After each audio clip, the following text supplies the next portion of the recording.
Welcome back to another episode of Around the Horn. Today we're going to review the Wayne Hills baseball team's past week along with the upcoming week. To start things off, we're going to review a big win against Clifton. Drew, take us through this game. So something we haven't been doing is we started off with a lead. That's what we did in this game. We put up 2 early runs in the first inning, and we went up against a very good arm. And to put a little pressure on them to start the game, it's very important. It was a back-and-forth game. I think it was 4-3, 5, something like that. We were down by like 1 or 2 going into the last inning, and then we were able to put together some hits, and then we were able to walk it off. You guys got a solid performance from sophomore Jake D'Onofrio on the mound. How important for the team's success is it to have the younger guys chip in? I mean, yeah, to have someone who could eat innings like that and not give up too many runs. I don't know how many runs he gave up. I don't remember, but I mean, he definitely played well, and I don't know if we would have won without him. Drew, you got an opportunity in the bottom of the 7th, tied at 4. Take us through the approach and outcome of the play. I mean, there was 1 out with a guy on third, and the man on third would have won us the game. So I was just trying to put the ball in the outfield, try to scratch across that run, and that's what we did. Don't go anywhere. When we return, we'll look at a tough shutout loss to Teaneck. Welcome back to Around the Horn. You guys were right back at it Saturday afternoon against Teaneck. Despite strong pitching, the Patriots lost 3-0. Drew, what went wrong? The bats we couldn't hit. We faced an okay pitcher, but the results weren't there. We have to hit guys like that, and we just didn't do it. But I feel like we can definitely bounce back. It's not that, I don't know, we could have definitely hit him, and we just didn't.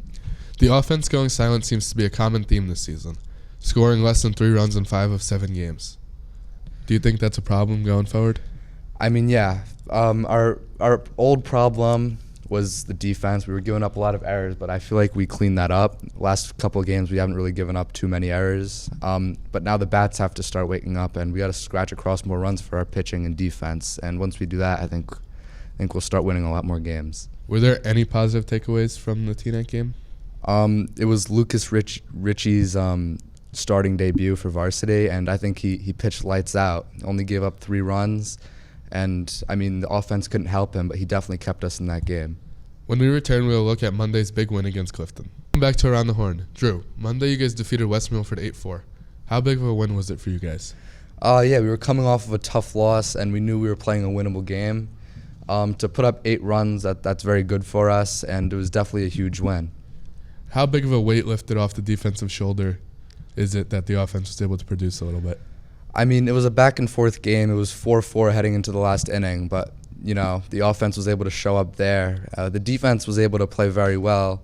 AJ was starting. He didn't have his best stuff, but he put us in a winning situation, and we capitalized in the last inning. Don't go anywhere. When we return, we'll review the second of the back-to-back against West Milford. Welcome back to Around the Horn. On Wednesday, Wayne Hills once again went up against West Milford, this time at home.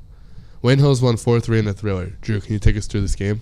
Yeah, this was a very tight game, very tense. The first inning was 0-0. Then the runs started to come along. It was 3-3. It was a very tight game. We were hitting. They were hitting. We felt a little unlucky. We were hitting balls hard right at players. But in the 7th inning, it was 3-3, and we were able to walk it off. It was not a typical walk-off. There were a couple errors on the play, but a win's a win. What happened on the walk-off play? So there was a man on first with CJ up, and he hits a pop fly, and went so high in the air, and it drops to the ground. And the shortstop went to throw it to second base, and he threw it away, and Dean was able to score from first. Other than some luck yesterday, what else went right for you guys? I mean, for the most part, the fielding was very clean. We had a couple errors in there, and then the pitching was also pretty good from Dean and Corey. How can you build off this sweep and take it to the future?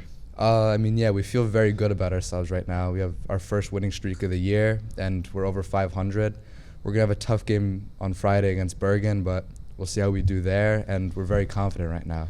How important is it to have a winning streak going into your tough part of the schedule here? Yeah, it's very important, especially with the slow start. We start gaining some confidence, feeling good about ourselves, and we could just hope we take it into the rest of the season.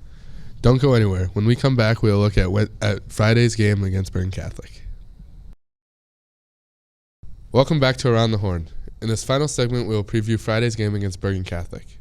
Drew, Bergen is one of the best teams in the state. What is going to be the mindset going into this game? I feel like we just got to go in knowing that like there's nothing to lose. Like you said, they're one of the best teams in the state, and when you play a team of that caliber, I feel like you just gotta try to put up a fight and see how it goes. What can we expect from you guys on Friday? I mean, hopefully we can get some good pitching, play clean in the field, make it a close game. If we win, great, but then if we lose, it's not the end of the world. If we can keep it close, we get a lot of power points, and that would be huge for us. Who may we see be pitching that day? So I would expect Corey Mahaland on the mound. We've been doing a sort of 3-man rotation, and it would be his turn. He's been pitching pretty well. If he commands a strike zone and we play well behind him, I think we could keep it a close game. Through the first 3 weeks, you guys are sitting at a modest 4-4 record. How do you guys feel about that? I mean, again, it's very early, so 4-4, we're in a pretty decent spot. We're going to get a decent seed in the county tournament, and that's really all that's important to us right now. I feel like we can go in and beat a lot of the teams in our county, and I definitely think we can make a big run at the championship. Of your 4 losses, which ones would you say were the most winnable games or bad losses?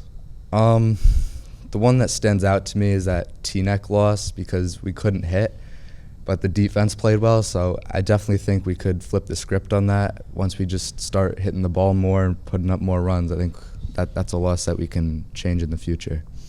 Thanks for watching another episode of Around the Horn. We'll see you next week.